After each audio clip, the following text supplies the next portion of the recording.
ರಾಮಲಿಂಗಾರೆಡ್ಡಿ ಅವರಿಗೆ DCM ಆಗೋ ಅರ್ಹತೆನೂ ಇದೆ, CM ಆಗೋ ಅರ್ಹತೆನೂ ಇದೆ. ಆದ್ರೆ ನಾನು ಅದನ್ನ ಕೇಳ್ಕೊಂಡು ಹೋಗಲ್ಲ, ಅವರೇ ಗುರುತಿಸಿ ಕೊಡೋದಾದ್ರೆ ಕೊಡ್ಲಿ. Correct sir?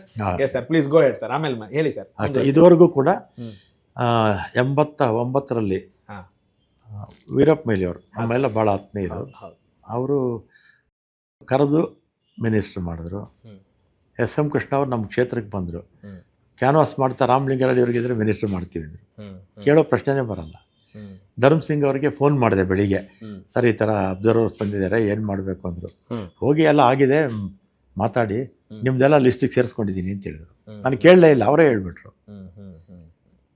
ಆಮೇಲೆ ಉಳಿದಿದ್ದೆಲ್ಲ ಸಿದ್ದರಾಮಯ್ಯ ಅವ್ರದ್ದು ಈಗೆಲ್ಲ ಗೊತ್ತಿದೆಯಲ್ಲ, ಅದರಿಂದ ಕೇಳ್ದೇನೆ ಸಹಜವಾಗಿ ನಮ್ಮ ಪಕ್ಷ ಗುರುತಿಸಿ ಕೊಟ್ಟಿದೆ. ಪಕ್ಷಕ್ಕೆ, ನಮ್ಮ ಮುಖಂಡರಿಗೆ, ನಮ್ಮ ಎಲ್ಲ ಮುಖ್ಯಮಂತ್ರಿಗಳಿಗೆ, ಪಕ್ಷದ ಅಧ್ಯಕ್ಷಗಳಿಗೆ ಆಭಾರಿಯಾಗಿರ್ತೀವಿ.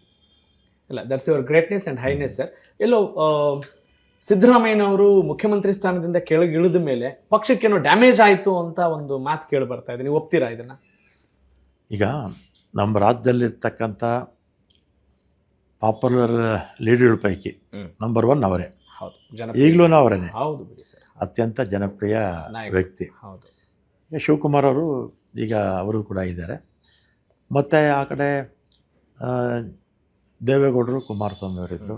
ಆ ಕಡೆ BJPಯಲ್ಲಿ ಯಡಿಯೂರಪ್ಪ ಅವರಿದ್ದರು. ಯಡಿಯೂರಪ್ಪರು ಈಗ ಅವರು ಸ್ವಲ್ಪ ಎಲ್ಲ ಚುನಾವಣೆ ಕಣದಿಂದ ದೂರ ಇದ್ದಾರೆ. ಈ ಕಡೆ ದೇವೇಗೌಡರಿಗೂ ಕೂಡ ಏಜು ಫ್ಯಾಕ್ಟರು. ಈಗ ಅದರಿಂದ ಇರ್ತಕ್ಕಂಥ ಲೀಡರ್ಗಳಲ್ಲಿ ನಮ್ಮ ರಾಜ್ಯದಲ್ಲಿ ಪಾಪ್ಯುಲರ್ ಲೀಡರ್ ಅಂದರೆ ಸಿದ್ದರಾಮಯ್ಯ ಅವರೇ.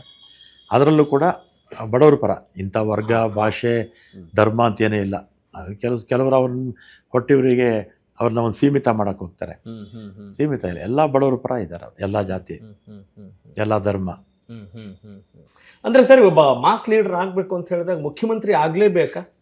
ಅವರ ವ್ಯಕ್ತಿತ್ವ ಗೊತ್ತಾಗಬೇಕು ಅಂತ ಹೇಳಿದ್ರೆ, ಈಗ DK ಶಿವಕುಮಾರ್ ಅವರು ಇತ್ತೀಚೆಗೆ ಮುಖ್ಯಮಂತ್ರಿ ಆಗಿದ್ದಾರೆ. ಇಲ್ಲಿವರೆಗೂ ಅವ್ರನ್ನ ಏನು ಹೇಳ್ತೀವಿ, ಒಬ್ಬ ಸಂಘಟನಾ ಚತುರ ಅಂತ ಕರಿತೀವಿ. ಹೌದು, ಅದರಲ್ಲಿ ಎರಡನೇ ಮಾತಿಲ್ಲ ಅಲ್ವಾ? ಅಂದರೆ ಒಂದು ಮುಖ್ಯಮಂತ್ರಿ ಸ್ಥಾನ ಅಂತ ಕೊಟ್ಟಾಗಲೇ ಮಾಸ್ ಲೀಡರ್ಶಿಪ್ ಅಂತ ಗೊತ್ತಾಗೋದಾ? ಇಲ್ಲ, ಆ ಥರ ಏನೂ ಇಲ್ಲ. ಈಗ ಸಿದ್ದರಾಮಯ್ಯ ಅವರು CM ಆಗೋಕ್ಕೂ ಮುಂಚೆನೇ ಮಾಸ್ ಲೀಡರ್ ಆಗಿದ್ದರು. ಶಿವಕುಮಾರ್ ಸಾಕಷ್ಟು ಜನಪ್ರಿಯತೆ ಇದೆ ರಾಜ್ಯದಲ್ಲಿ. ಇನ್ನು ಕುಮಾರಸ್ವಾಮಿ ಅವರೆಲ್ಲ CM ಆದಮೇಲೆ ಅವ್ರಿಗೆ ಸ್ವಲ್ಪ ಇದಾಯಿತು. ದೇವೇಗೌಡರು ಮೊದಲೇ ಆಗಿದ್ದರು. ಅವರ ನಾಯಕತ್ವ ಬೆಳೆದಿತ್ತು. ಅವ್ರು ಚೀಫ್ ಮಿನಿಸ್ಟರ್ ಆಗೋಕ್ಕೆ ಮುಂಚೆನೇ ಬೆಳೆದಿತ್ತು.